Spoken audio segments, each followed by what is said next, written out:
নমস্কার বন্ধুরা, আশা করি আপনারা খুব ভালো আছেন। আজকে করব ধোকার ডালনা আলু চিংড়ি মাছ দিয়ে। আশা করি আপনার দিকে এই রেসিপিটি ভালো লাগবে।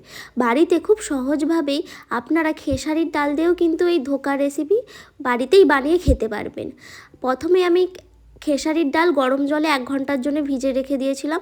তারপর ভালোভাবে ভিজে গেলে ভালোভাবে বেটে নিয়েছি। বাটার পর একটি পাত্রে ঢেলে ওর মধ্যে গুঁড়ো লঙ্কা, হলুদ গুঁড়ো, কালো জিরে, জোয়ান, লবণ দিয়ে ভালোভাবে কিছুক্ষণ ফাটিয়ে কড়াইয়ের মধ্যে তেল দিয়ে ডালটা দিয়ে আর জল দিয়ে এরকমভাবে একটা টাইট ডো বানিয়ে নিতে হবে। তারপর থালার মধ্যে সর্ষের তেল দিয়ে ঠিক ডোটাকে এরকম আকারে দিয়ে পিস পিস করে কেটে নিতে হবে। আপনারা দেখতে থাকুন আমি কিভাবে কাটছি। খুবই সহজ রেসিপি, চাইলে আপনারাও বাড়িতে খুব সহজেই করে খেতে পারবেন। আপনারা চাইলে এখানে চানার ডালও নিতে পারেন, যেটাকে বলা হয় ছোলার ডাল আর কি। আমি এখানে খেসারির ডাল নিয়েছি।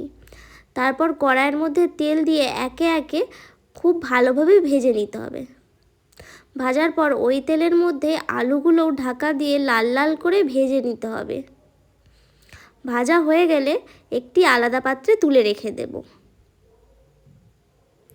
তারপর ওই তেলের মধ্যে দিয়ে দেব তেজপাতা, জিরে আর টমেটো দিয়ে ভালোভাবে কিছুক্ষণ ভেজে নেব। কিছুটা ভাজা হয়ে গেলে এখানে কিন্তু আমরা চিংড়ি মাছগুলোও দিয়ে দেব। ছোট ছোট চিংড়ি মাছ দিলে ভালো হয়, ছোট ছোট চিংড়ি মাছের ভালো টেস্ট হয় আর কি।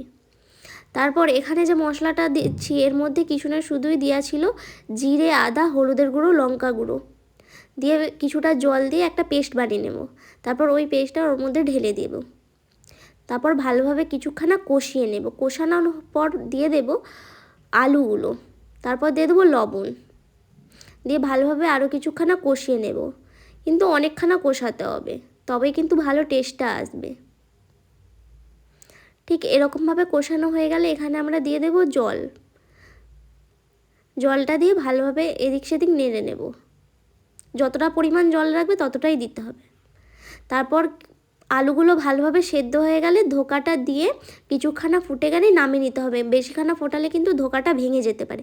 নমস্কার, আশা করি রেসিপিটি ভালো লাগবে।